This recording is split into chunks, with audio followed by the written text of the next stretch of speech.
All right, good morning. Coach C here, and we are going to talk today about functional fitness for everyday independence. We've got a live Zoom going on, so people may pop in and ask questions. And I'm definitely going to open it up to questions at the end. But functional fitness is all about improving our ability to perform everyday activities. And so I focus a lot on functional activities. There are 4 basic movements that the human body needs for workouts, period. And those 4 basic movements you repeat creatively over and over and over, because the main goal is to maintain functional fitness. So as we age, it's really important to keep that maintenance up. And so continuing to enjoy that quality of life. And the age group that I coach is women over 40. Usually most of the women that I work with are edging 50 or over 50, because that is truly where kind of menopause starts kicking us in the can, is over 45. But everybody's different. I have worked with women that are walking through perimenopause when they are in their mid-30s.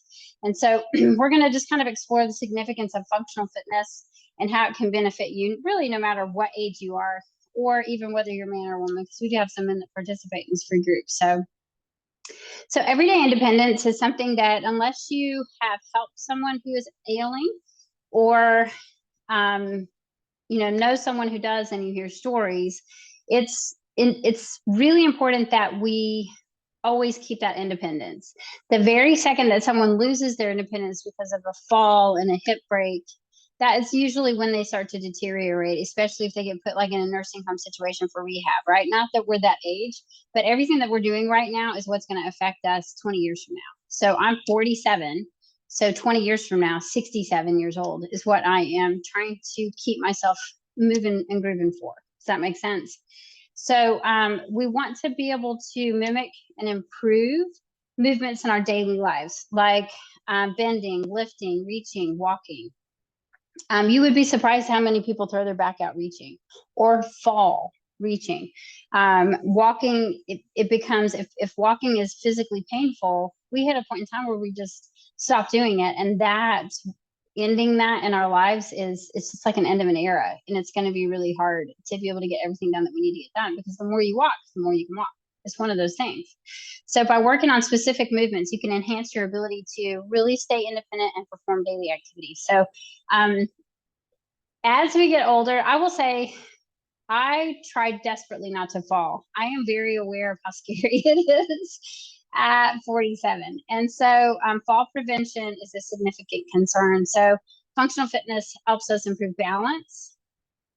It helps us improve coordination. It helps with mind-body connection, and that's how it helps improve coordination. It helps improve strength. And by doing that, it's reducing the risk of certain falls and the injuries that would come along with that. This also is going to help us maintain mobility. So the regular practice of functional exercise helps maintain joint mobility, joint flexibility. And that is going to be crucial for activities that are simple, like getting in and out of the car. Have you hurt your knee getting in and out of the car? Yes, Danya has hurt her knee getting in and out of the car. And climbing stairs.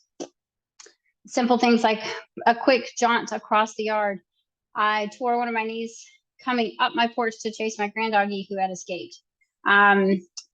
Simple things, reaching for objects on high shelves. And those things are really an important part of maintaining mobility to keep our independence as we age. The other part of it is, and it's so crucial, is we have energy levels. Energy produces energy. You have to expel energy to create energy. It's like one of those Newton's laws that's in place. And so this functional movement is going to help enhance our energy. It's going to make daily tasks more feasible. We're going to be able to do them easier, and it's going to boost our energy levels better than not doing functional exercise. So it makes it easier for us to stay active during the day. So it's so true that once you start working out, you're able to do your daily activities better, right? You guys can pop in the chat and say anything at any time. It helps so much. As long as I'm exercising, I get my chores, I'm more apt to get my chores done. As long as I'm exercising, I'm more apt to get my food prep in. As long as I'm exercising, I'm more apt to say yes to going out with my family and doing activities. Why? Because energy produces energy. And so you're never taking away and pulling from life to be able to exercise. You're actually going to add back into it. And so it's a little deposit on more energy later, really is what it is. So I'm going to just show you some key functional exercises in case you are not doing them at home. And this is something that every single client that I program walks through these in a different capacity consistently. And this is what changes your body composition. This is what changes your ability to be functional. And this is what changes your ability to have mobility and flexibility within your joints over extended periods of time. So squats are probably one of the most important functional exercises, because getting up and down out of the furniture, have you ever been around an elderly person that can't get up out of a couch and they do the rocking chair game? They lack strength in their quadriceps. And so we do squats, we do them all kinds of different ways. And we do that just to kind of keep things popping and fresh. But reality, what I want to make sure that you can do for all of time is get up and down out of the floor and get up and down out of furniture, because everything that we're doing is training us for 20 years from now, right? So if you can kind of keep that mindset, everything that we do right now either sets us up for failure in 20 years or it's setting us up for success. So with a squat, squats are really important for knee mobility. And I'm going to show you different levels. So as we get older, if the knee mobility starts to dissipate, it's really important to work on that. And so with a depth squat, so there's so much that has been dispelled in regard to squats. So growing up, I was told not to put your knees past your toes. The problem with that theory, though, is that human beings have different lengths of shins. If your shins are really long, even if you do a tiny squat, your knees are going to jut past your toes. In reality, you want to be able to keep your heels flat. So this is a yogi squat. This is something that countries that do this for eating and all these different things have very few leg issues, very few knee issues, because it is something that they do consistently. And so as counterintuitive as it is to make yourself do some deep squats here and there, it helps you so much with your knee mobility, especially if you've had knee damage. I've torn both of my knees, just to kind of give you an idea. Excruciating, probably the worst pain I've ever been in my life.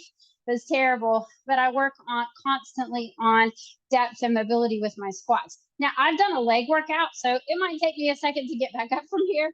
But when you are working on your squats, that's your range of motion that you're working into. I always tell people it's like you're trying to get into the tiniest little cabinet down here. And we want to keep our chest up.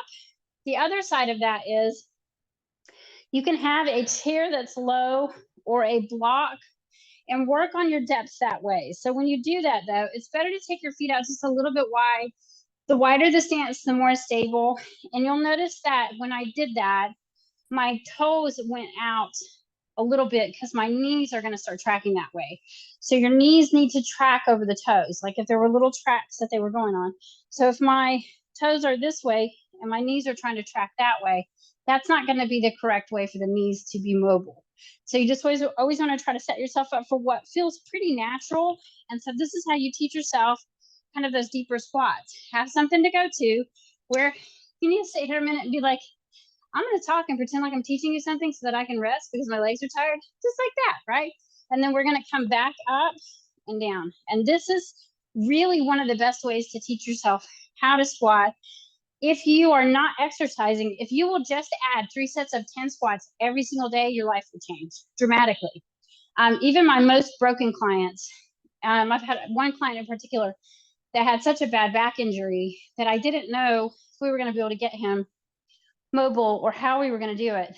But we call it getting up and down out of the chair. Really, it's just squats. But he can get up and down on furniture now. He can do all these different things. But it took me 12 months working with him and getting him to do what he needed to do to be able to get where he needed to go. But he is also 78, and he was not taking care of himself 20 years ago. So right now, what we're dealing with is everything that he did to himself 20 years ago. And that's really where we're going. Now, he might live to be 100. So everything we're doing now is actually making that better, right? So squats are a really critical part of exercise. Let me see what else I put in here. Lunges are also a natural thing that we do. Think about how many times, like you might squat to bend over and pick something up. But if you are getting in and out of your car, what are you doing? You are reaching in and you are grabbing something. So you're naturally doing a lunge. So naturally, lunges are something that's going to encase and house this knee, all of these muscles. So the stability of your knee, and if you're like me and you just naturally have kind of skinny, spindly legs, which didn't used to be true, thank you, menopause, then it's something that you want to make sure that you add, especially like a Bulgarian split squat or elevated split squat, which I'm going to show you in just a moment. But with a lunge, you want to keep your feet about hip distance. This is the most common mistake that I see, is people taking the feet in line with each other. Feet stay hip distance. Even when you step forward, they're still about hip bone distance, not hip size, hip bone. Make sense? Okay. And then when you step forward, you're stepping forward to the point that you have to come up on your back set of toes. That's how far forward you're coming. And then the motion of the lunge is right here. It's straight down and it's straight up. It is not forward. It's straight down and it's straight up. If you have any pain in your front knee, you are probably shifting forward, and you need to focus straight down and straight up, because once we're centered and we're in a lunge and we go straight down and straight up, our work is located in this front glute, in this back quadricep, in this front quadricep. The knees are very little affected by it. The other thing is, if it's hurting in the back knee, you may be tweaking your foot, weird out, weird in, or trying to put your heel down. And that you have to come up on the back set of toes and build. One of the things to be near is something to prop yourself up. If you struggle with balance, freaking make sure that you can stabilize when you do your work. There's no shame in the game. This is called smart. This is not making you weak. This is making you smart. We are not young anymore. My group, I don't work with really young people. And even when they are young, most of them are wobbly. I make them sit next to a wall or have a chair right in front of them. Why? Because we want to make sure that we're doing it safe, right? With the elevated squat, which I did these this morning, you're just putting your back foot, this is slidey, up on something, and then we're taking the back knee straight down and straight up, okay? You can curl the toes under, or you can prop the foot. I'm a little nervous to prop the foot because of this unstable slidey thing. Don't do it like that. Don't do it like that, right? But we're just going straight down and straight up. Smart, having a chair right here so that you can work. But this is functional. Why? Because we get out of cars, yes? We step out of cars. When you step out of a big truck, that back foot is elevated. If you have not set yourself up to successfully do that, you're either having to grab onto stuff or a person to make sure you can get down, or even big, tall stairs, right? But if you're training, you're doing something that's functional like that, it makes a big difference. So different lunges, right? And or split squats. Planks are really important for core strength. Now, listen, I have had people tell me different things with plank, like it hurts my back, et cetera, et cetera. And so with a plank, if it does hurt your back, you can still start somewhere with it. So you want to just have a place where you can go and you can be down on your elbows. Your shoulders are forward, right over the elbows. If it hurts your back, just stay down on the knees. Relax the legs and focus. You'll still get good core work. When you get a little stronger, curl the toes and lift the hips. You want to make sure that the pelvis is up a little bit and not sagged down, because we want the pelvis tucked under so that the abdominals are engaged. And that is plank. A good place to start with lunges, which I didn't say, is 3 sets of 10 on each leg, either a regular lunge like I showed you or a split squat lunge. And then 3 sets of 30-second planks. Working to 60-second planks is a great place to start. If getting up and down is a problem for you, have a kitchen countertop. One of my YouTube videos has this on it, but a kitchen countertop is going to be here. And we're just doing a plank right here, right? And then that way, getting up and down out of the floor is not as big of an issue. And every day is a little different in regard to that in my world. So the other thing that is really important are step-ups. So step-ups kind of mimic going up and down stairs. And I am going to put this on the slidey sticky mat before I jump on it. But step-ups, you're just stepping up. The leg that you step up with is the leg that you're going to step down with. And you're going to do that for 1 minute on each leg if you choose to add that exercise. The other thing that's really important is hip hinges. So hip hinges, again, are functional training. We're bending over to pick up groceries. We're bending over to pick something up out of the floor. And so using hip hinges is really critical. So deadlifts are something you do all the time. So it's not something that you want to leave out of your programming. So with a deadlift, you want to take your booty back, soft knees. You can start high, just like this, like on a chair, and then coming all the way up to a stand. Booty goes back. When you push your booty back, you're really squeezing that booty. And then once you get stronger, you can start a little lower, coming up and back down. So the other part of it is with deadlifts, feet are slightly wider than hip bones, but not super, super wide.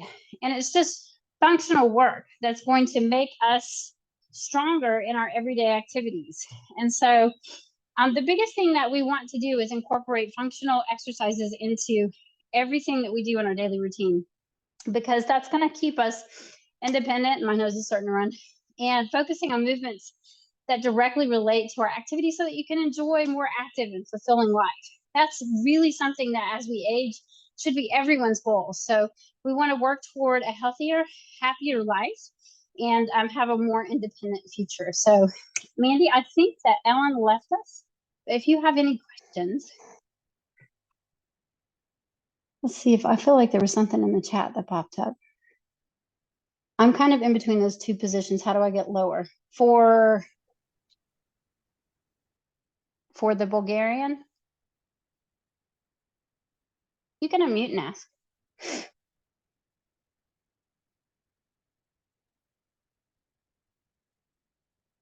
Maybe. Yeah, I think that's Ellen's. Yeah. Oh, that was for Ellen's? Yeah. Oh, and she left. Okay. So if she's, I'll go ahead and answer her question. And then I'll tag her and let her know that I answered it. So she said she's kind of in between those two. How can she get lower? Let me stick this on my pad so that I've got a little bit of stability. So the best thing is to make sure that you've got something stable to hold on to for the work itself. And so if you want to get lower for the Bulgarian, you're just working on taking that back knee down toward the floor and back up. You want to make sure that you can get back up. That's the biggest thing. If you're talking about the squat, you want to make sure that you are just practicing low and just working on it. So get lower and lower chairs or kitchen stools to work with, and hopefully that answered her question. Sorry, Mandy, I figured it was you since you were still here. Oh, it's okay. So, all right. Have a great day, you guys. Bye. Bye.